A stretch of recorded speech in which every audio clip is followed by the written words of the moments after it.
제가 오늘 전할 말씀을 준비하면서 교회 홈페이지에 들어와 보게 되었습니다. 가장 먼저 눈에 띈 것이 표어였습니다. 우리는 생명을 키우는 공동체입니다. 그렇습니다. 교회가 생명을 키우는 공동체가 되려면 하나님을 자기 힘으로 삼지 않고서는 불가능합니다. 왜냐하면 하나님이 영원한 생명이신 분이시고 그 생명을 키우게 하시는 분이 하나님이시기 때문입니다. 그런데 교회가 하나님을 힘으로 삼는다고 할 때 그 힘은 결코 세속적 가치관에서의 힘이 아닙니다. 교회가 생명을 키우는 공동체가 되려면 어떠해야 하는지 생각해 보려고 합니다. 중세의 유럽의 종교는 기독교, 당시는 가톨릭이었습니다. 그때 교황의 힘이 점점 강해지고 있었습니다. 그러다가 황제권과 교황권이 서로 충돌하게 되었습니다. 문제의 원인의 발단은 서임권, 즉 사제를 누가 임명하느냐였습니다. 당시 어떤 한 지역의 종교가 가톨릭이면 그 지역의 주교와 수도원장은 그 지역의 왕이나 황제가 임명을 했습니다. 그런데 그레고리오 7세가 거기에 반기를 들었습니다. 그 모든 지역의 주교와 수도원장은 교황이 임명해야 된다는 것이었습니다.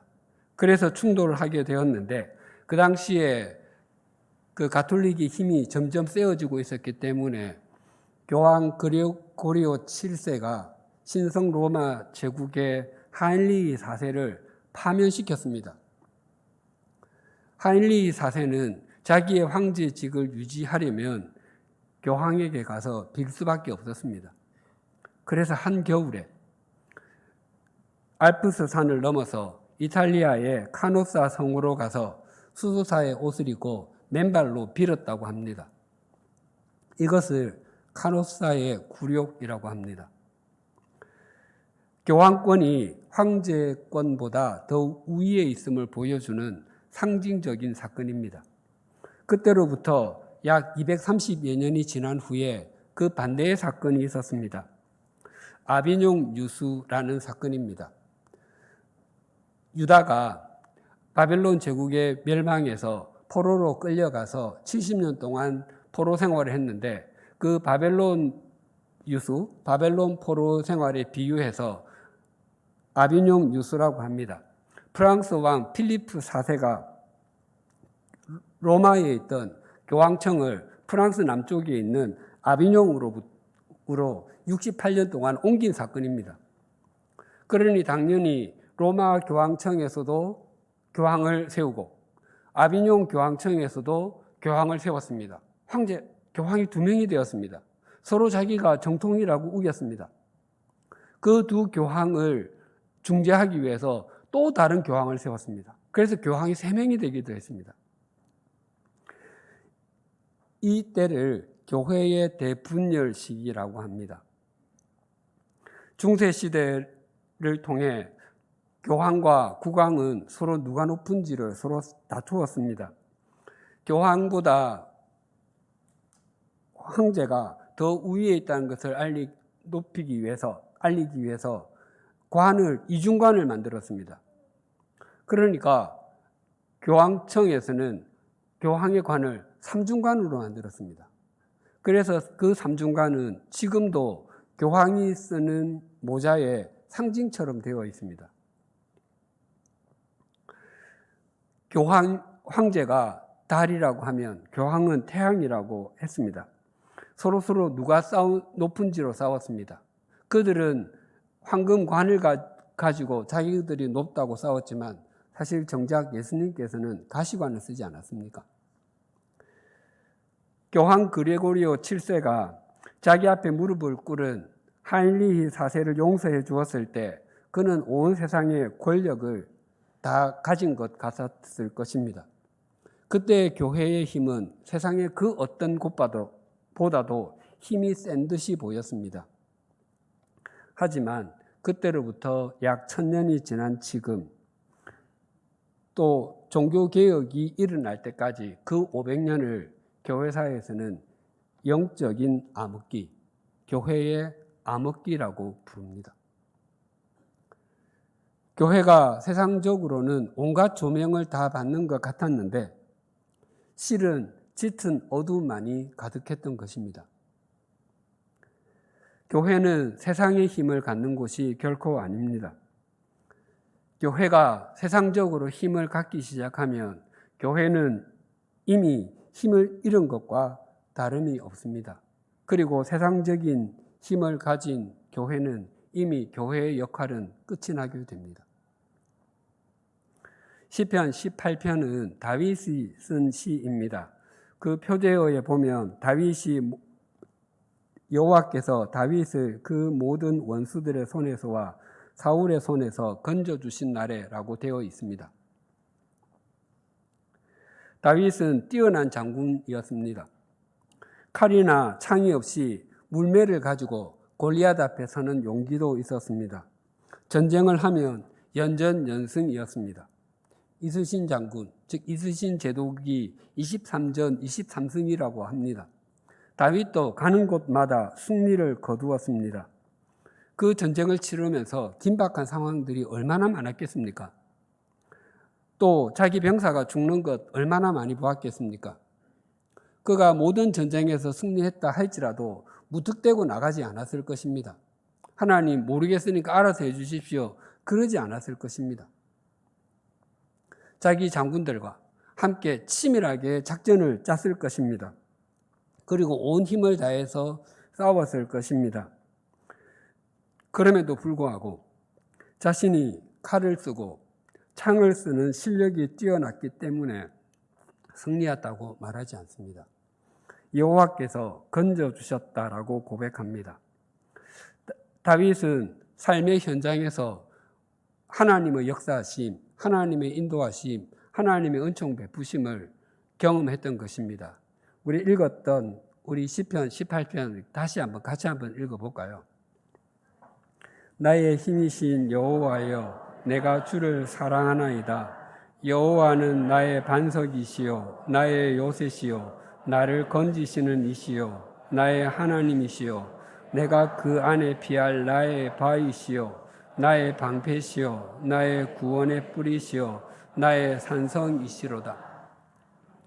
하나님을 나의 반석, 나의 요새, 나를 건지시는 이 나의 하나님, 내가 피할 나의 바위, 나의 방패, 나의 구원의 뿔, 나의 산성 등 8가지로 표현을 합니다. 이것은 그가 삶의 현장에서 직접 경험한 것입니다. 다시 말씀드리면 이 모든 고백을 다윗은 1인칭으로 고백합니다.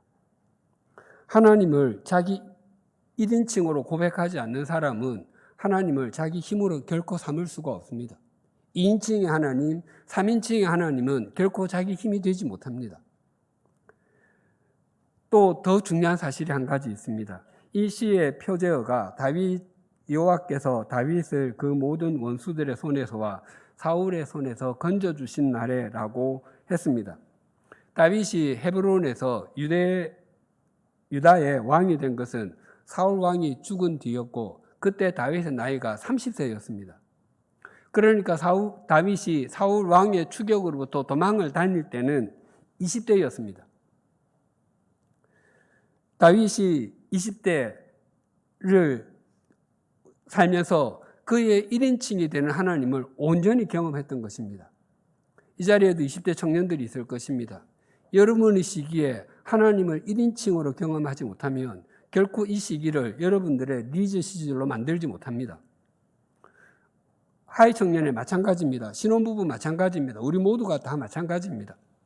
우리가 하나님을 1인칭으로 만날 때만 그때 우리의 인생은 비로소 리즈의 시절이 시작됩니다.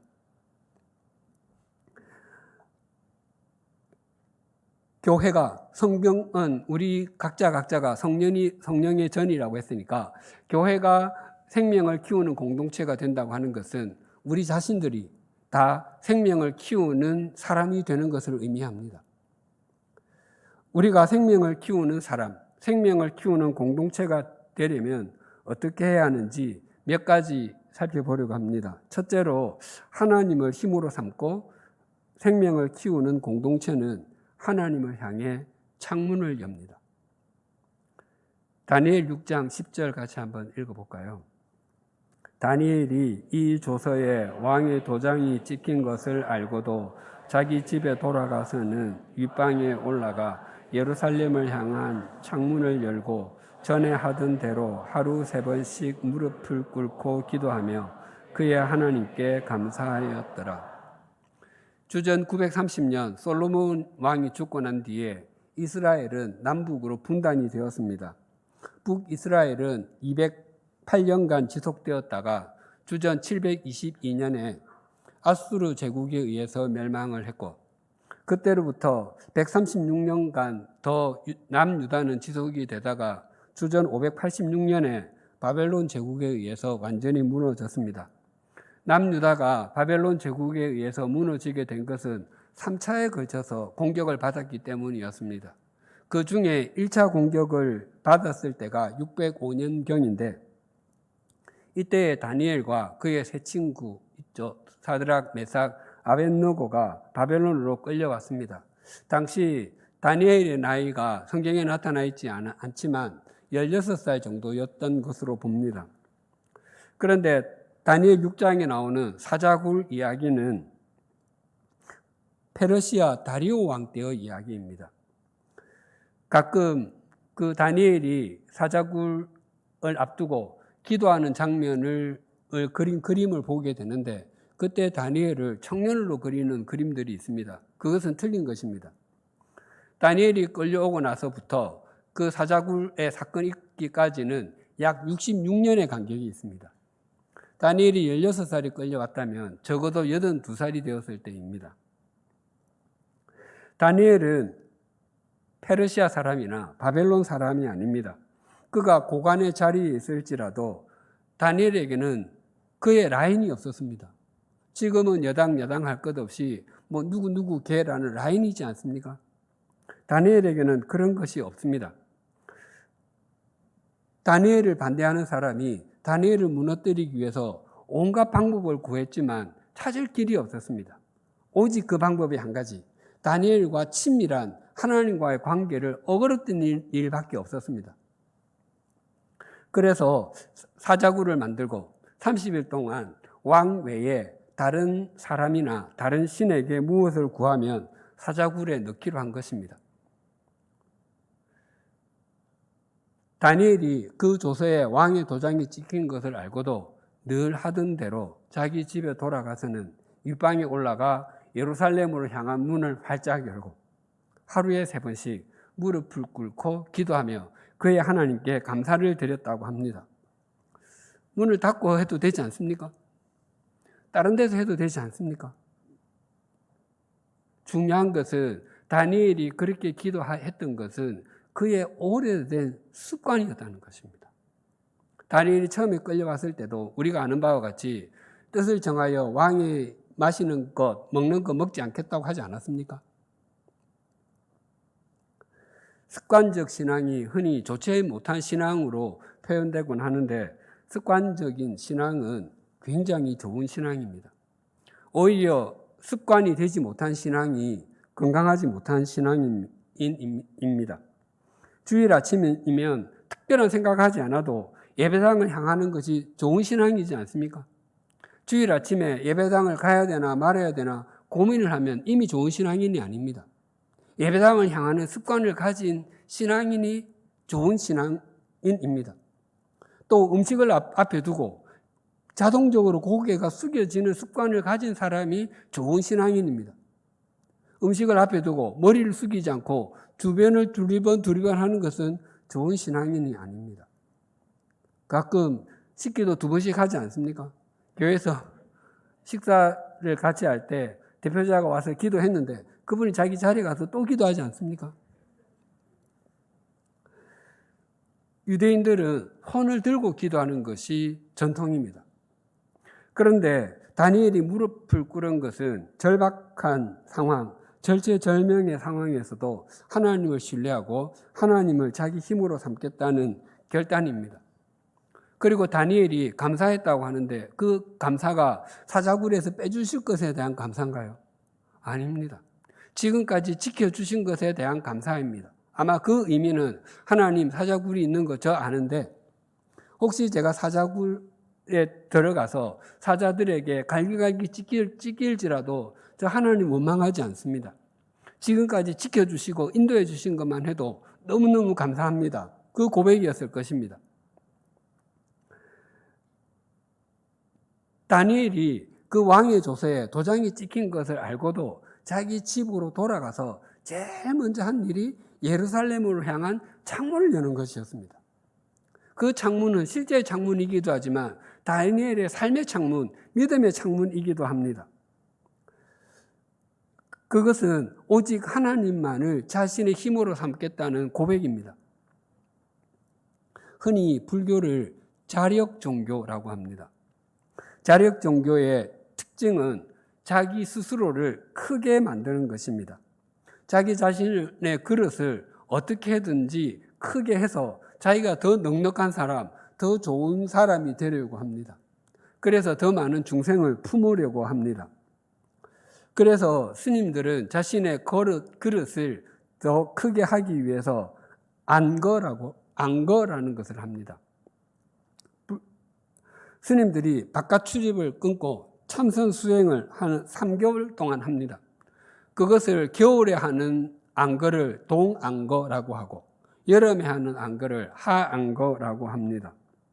어떤 스님은 그 안거 기간 동안에 눕지 않고 앉아서 참선을 합니다. 그 장좌불화라고 합니다. 그렇게 해서라도 자신의 그릇을 크게 하려고 합니다. 그러나 기독교는 철저하게 타력 종교입니다. 자신을 신뢰하지 않고 하나님을 신뢰합니다. 그래서 자신의 그릇을 크게 하려고 하지 않고 하나님을 향해 창문을 엽니다. 그러면 그 영원하신 하나님과 교통하게 되는 것입니다. 그래서 하나님이 그런 사람의 힘이 되는 것입니다. 우리 각자가 교회가 생명을 키우는 사람이 되고 생명을 키우는 공동체가 되려면 반드시 하나님을 향해 창문을 열어야 합니다. 두 번째는 하나님을 힘으로 삼고 생명을 키우는 공동체는 주님의 종임을 고백합니다. 예수님의 어머니 마리아의 고백입니다. 우리 누가복음 1장 38절 볼까요? 마리아가 이르되 주의 여종이오니 말씀대로 내게 이루어지이다 하매 천사가 떠나가니라. 그 다음 사도 바울의 고백입니다. 로마서 1장 1절 볼까요? 예수 그리스도의 종 바울은 사도로 부르심을 받아 하나님의 복음을 위하여 택정함을 입었으니. 하나 더 시편 18편 표제어입니다. 표제어도 같이 한번 읽어볼까요? 여호와의 종 다윗의 시 인도자를 부르는 노래. 여호와께서 다윗을 그 모든 원수들의 손에서와 사울의 손에서 건져주신 날에 다윗이 가브리엘 천사가 나이가 많았던 제사장 사가랴와 엘리사벳 부부를 찾아와서 아들이 태어날 것인데 그 아들의 이름을 요한이라고 하라고 했습니다. 그때로부터 6개월이 지난 후에 가브리엘 천사는 처녀 마리아에게 찾아와서 아들을 낳을 것인데 그 이름을 예수라 하라고 했습니다. 나이 많은 여인이 잉태하는 것이 굉장히 희박한 일이지만 불가능한 일은 아닙니다. 우리가 알고 있는 바와 같이 아브라함의 아내 사라가 90세에 이삭을 낳지 않았습니까? 그러니까 이 사가랴 엘리사벳 부부는 그들보다는 훨씬 젊었을 것입니다. 그래서 어렵지만 그것은 가능한 일입니다. 그런데 처녀가 남자를 통하지 않고 출산을 한다. 그것은 상상할 수 없는 일입니다. 인간이 무슨 단세포 동물도 아니고 하나님께서 만드신 창조물 중에 최고등 동물인데 어떻게 혼자서 출산을 할 수 있다는 말입니까? 하지만 마리아는 자신을 주의 여종이라고 말합니다. 종의 가장 큰 특징은 자기 계획이 없는 것입니다. 주인이 말하는 대로 따르는 것입니다. 주인의 말에 순종하는 것입니다. 자신을 종으로 표현한 마리아는 말씀대로 내게 이루어지이다라고 고백을 했습니다. 그 말씀에 자기 자신을 던지겠다고 했습니다. 영원한 말씀이 마리아를 통해서 예수 그리스도가 이 땅에 태어나게 하셨습니다. 자신을 종으로 여긴 그 여인을 통해서 인류의 구원자가 태어나게 하셨습니다.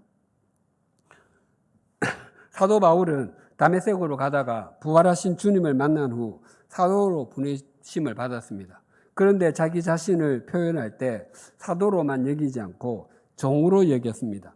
오직 자기를 불러주신 주님만을 자기 힘으로 삼겠다는 고백입니다. 약 30년 전에 새로운 밀레니엄을 앞두고 워싱턴 포스트지는 지난 밀레니엄, 그러니까 1000년부터 1999년까지의 기간 동안 각 분야의 최고의 인물을 선정했습니다. 예를 들면 최고의 과학자는 알버트 아인슈타인, 천재 작가는 셰익스피어, 최고의 그림은 미켈란젤로가 시스티나 성당 천정에 그린 천지창조, 최고의 작곡은 모차르트의 피가로의 결혼, 최고의 발명품은 구텐베르크의 인쇄 활자라고 했습니다. 그 중에서 최악의 인물은 2차 대전을 일으킨 아돌프 히틀러이고 최고의 업적을 남긴 인물은 몽골의 징기스칸이라고 했습니다. 그 이유를 인류 역사상 최대 제국을 건설한 인물로 인터넷이 발명되기 700년 전에 전 세계에 거대한 통신망을 만들었다는 것이 그 이유였습니다. 그러면 그전 1000년, 0년부터 1000년까지의 최고 인물을 누구냐고 제게 물으신다면 예수님을 빼놓고 저는 조금도 주저하지 않고 사도 바울이라고 말할 것입니다. 사실 지금까지 인류 역사상 예수님을 빼고 최고의 인물은 저는 사도 바울이라고 생각을 합니다. 바울이 보낸 편지들이 복음서보다 먼저 쓰였습니다. 그가 정리한 예수 그리스도의 삶과 말씀이 기독교를 형성하는 근간이 되었습니다. 인류 역사상 기독교보다 더 큰 영향을 미친 것은 아무것도 없습니다. 그 기독교의 기초 토대를 넣은 사람이 사도 바울입니다. 자신을 주님의 종으로 여기고 주님을 자신의 힘으로 삼은 그를 주님께서 그렇게 높여주셨던 것입니다. 다윗이 시편 18편을 기록할 때 그는 이스라엘의 왕이었습니다. 난공불락으로 여겨지던 예루살렘, 그 당시는 여부스 사람의 땅이었습니다. 그것을 차지했습니다. 이스라엘 자손이 출애굽하고 난 뒤에 예루살렘 그 땅은 500년, 600년 동안 아무도 정복하지 못했습니다. 그런데 다윗이 정복했습니다. 주변의 여러 나라들을 평정했습니다. 명실상부한 왕이었습니다. 지금도 이스라엘 국기에 큰 별이 하나 있는데 그 별이 다윗의 별입니다. 그럼에도 불구하고 다윗은 이 시편을 기록할 때 이스라엘의 왕 다윗의 시가 아니라 여호와의 종 다윗의 시라고 고백을 합니다. 다윗은 자신을 자신 되게 한 분이 하나님이신 것을 고백하는 것입니다. 교회가 주님의 종이 되어 주님의 뜻을 따르지 않는다면 교회다운 교회가 될 수 없습니다. 아니, 그곳은 이미 교회가 아닙니다. 교회가 만약 목사의 뜻을 따른다면 그곳은 목사의 제국이 됩니다. 교회가 장로, 권사, 집사들의 뜻만을 따른다면 그곳은 재직의 제국이 됩니다. 교회가 오직 주님의 뜻을 따를 때 교회가 됩니다. 우리 개인도 하나님의 뜻을 따른다고 말은 하면서도 실제로는 자신의 뜻만을 추구한다면 자신의 인생은 나의 제국이 됩니다. 주님의 뜻을 따를 때 그 인생이 진실로 생명이 키워지는 그런 토대가 됩니다. 셋째는 하나님을 힘으로 삼고 생명을 키우는 공동체는 사람의 생각과 길보다 하나님의 생각과 길이 더 높음을 인정합니다. 이사야 55장 8절 9절 함께 읽어볼까요? 이는 내 생각이 너희의 생각과 다르며 내 길은 너희의 길과 다름이니라. 여호와의 말씀이니라. 이는 하늘이 땅보다 높음같이 내 길은 너희의 길보다 높으며 내 생각은 너희의 생각보다 높으니라. 예, 제가 이 말씀을 보면 항상 떠오르는 장면이 있습니다. 제가 초등학교 한 5학년, 6학년 정도에 본 그 애니메이션의 한 장면인데요. 그 당시에 재밌게 봤던 애니메이션 중에 하나가 슬기돌이 비키라는 것이 있습니다. 바이킹의 아들인데요. 바이킹들은 대체로 멍청한데 그 애는 굉장히 지혜롭습니다. 코를 이렇게 문지르면 지혜가 떠오르는 아이입니다. 하루는 그 바이킹들이 탄 배가 항해를 하다가 한 섬을 발견했는데 그 섬 한 중앙에 큰 성이 있는 것입니다. 그런데 그 성 꼭대기에 온갖 보물들이 다 있는 것입니다. 그래서 그 배에 탄 사람들이 이제 그 보물을 찾아야겠다고 그 섬에 닿자마자 다 내려가지고 성 안으로 들어갔습니다. 그런데 비키는 좀 이상한 거예요. 어디서나 봐도 다 보이는 저 보물을 왜 다른 사람은 안 가져갔을까를 생각하는 거예요.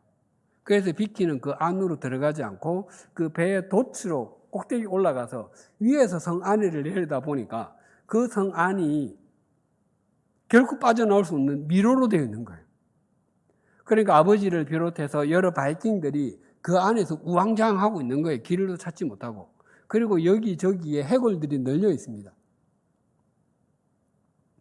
비키가 어떻게 하면 사람들도 구해내고 저 보물도 차지할까를 생각하다가 이렇게 코를 문지르고는 자기가 짠 니트 옷을 입고 있었는데 그 니트 옷을 풀어서 그 입구에 묶어놓고 그걸 풀면서 돌아다니는 거예요.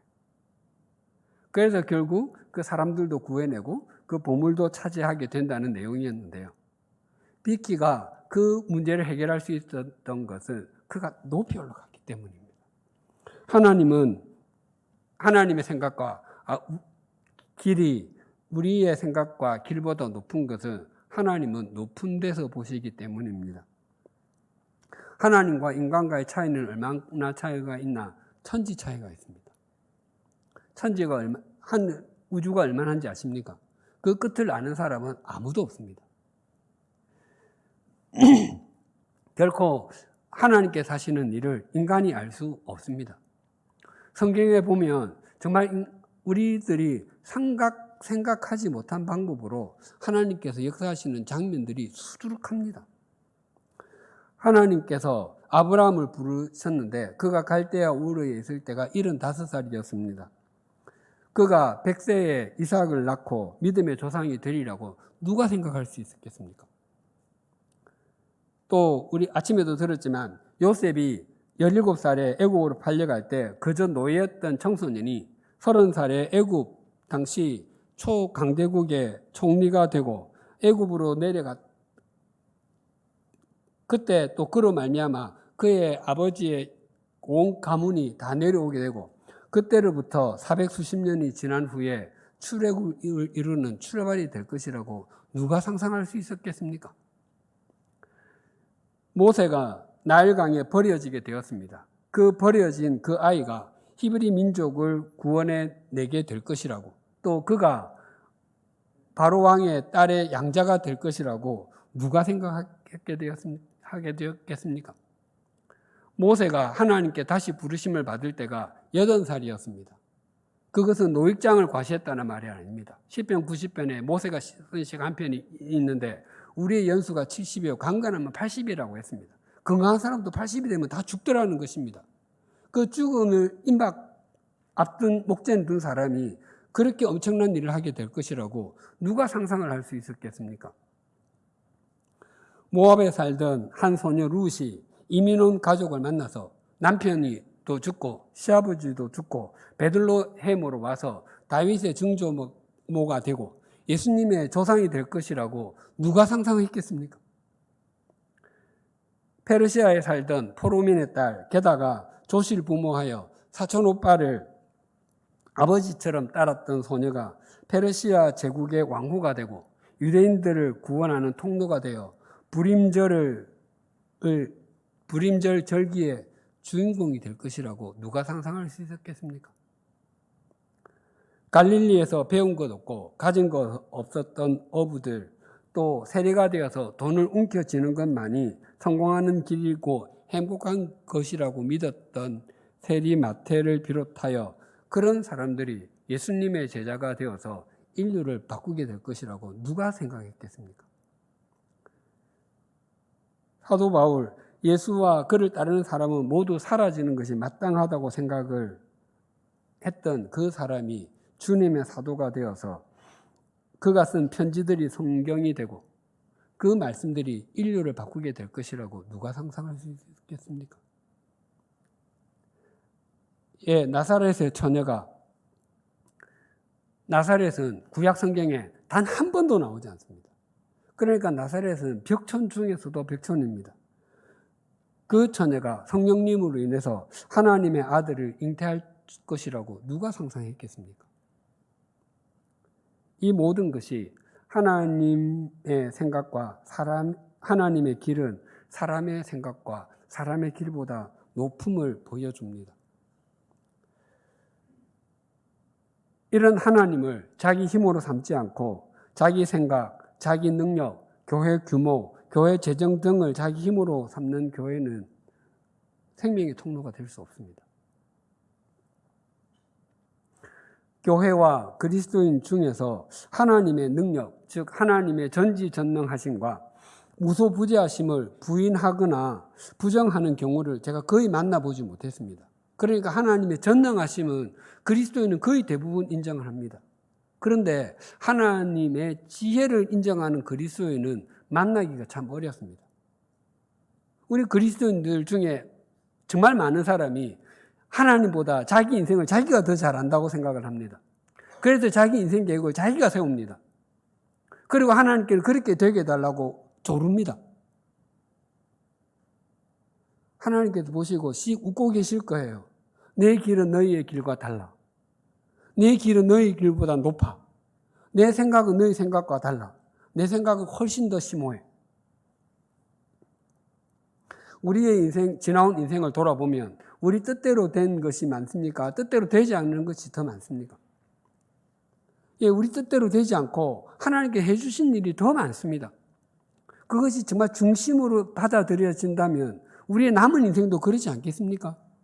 그렇다면 그 하나님을 힘으로 삼고 그 하나님께 우리 인생을 던져야 하지 않겠습니까? 하나님의 생각과 하나님의 길을 자기의 생각과 자기의 길보다 더 높다는 것을 인정하는 그리스도인, 그런 공동체가 생명의 통로가 됩니다. 마지막 넷째는 하나님을 힘으로 삼고 생명을 키우는 공동체는 그날을 목적으로 삼고 살아갑니다. 디모데후서 4장 6절에서 8절 한번 보겠습니다. 전제와 같이 내가 벌써 부어지고 나의 떠날 시각이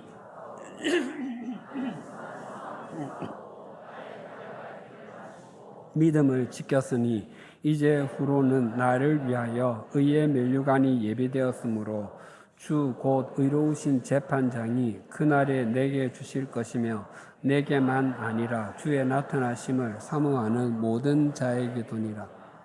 사도 바울의 삶의 초점은 항상 이 땅에서 마지막 숨을 내어 쉬고 난 후에 주님 앞에 서게 되는 그날이었습니다.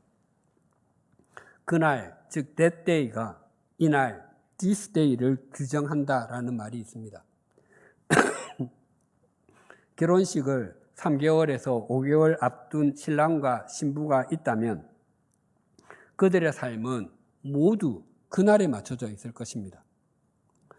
최대한 건강한 모습으로 식장에 들어서기 위해서 운동도 열심히 할 것이고 자기가 준비해둔 그 드레스에 몸을 맞추기 위해서 열심히 다이어트도 할 것입니다.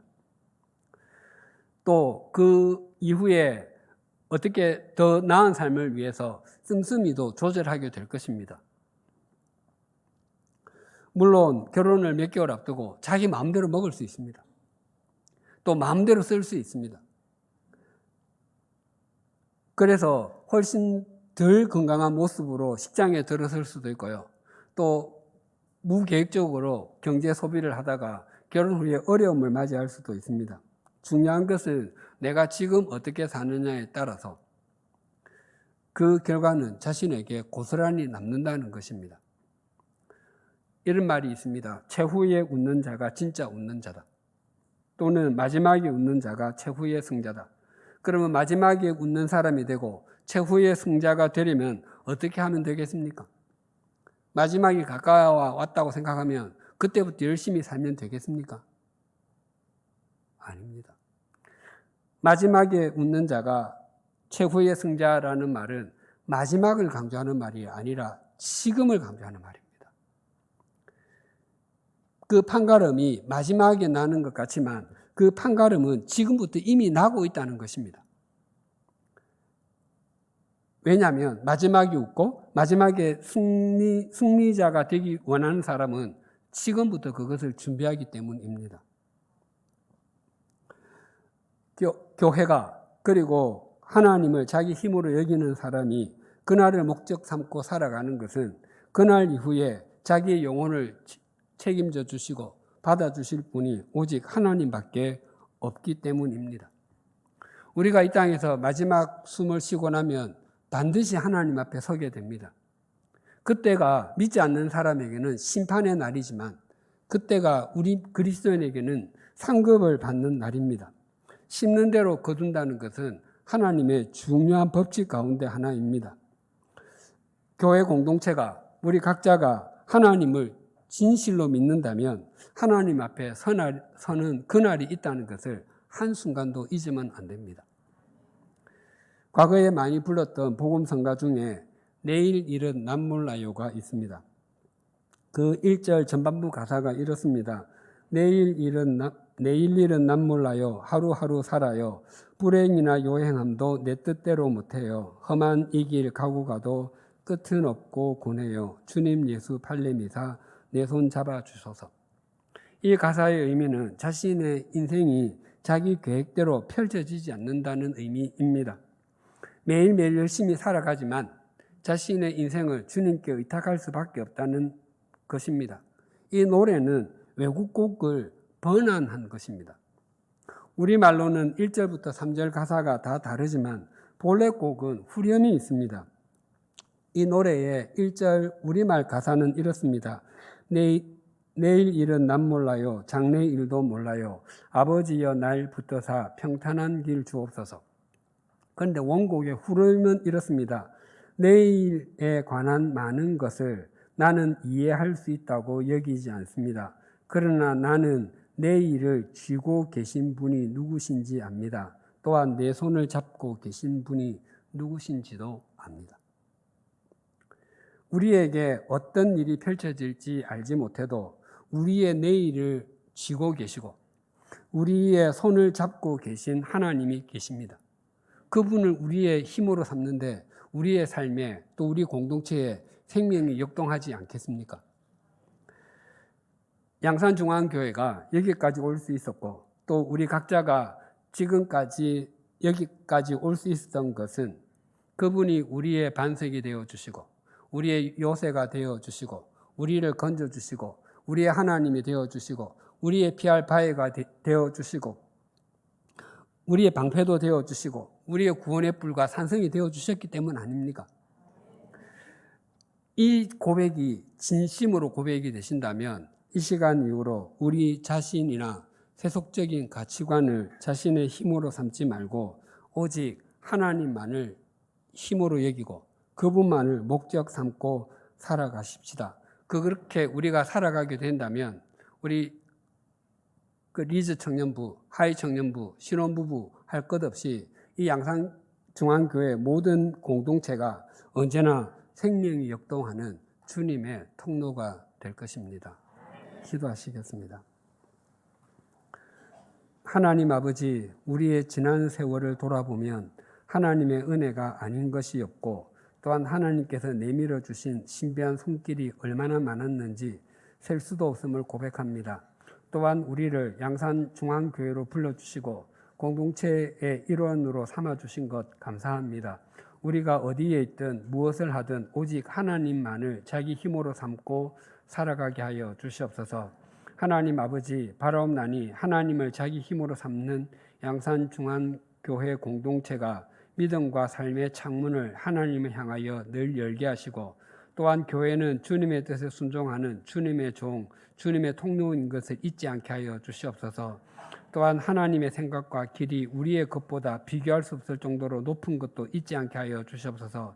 그래서 이 땅에서도 하나님 나라를 목적 삼고 살아가게 하시고 우리의 내일을 쥐고 계시는 하나님으로 인해서 소망 가운데 거하게 하여 주시옵소서.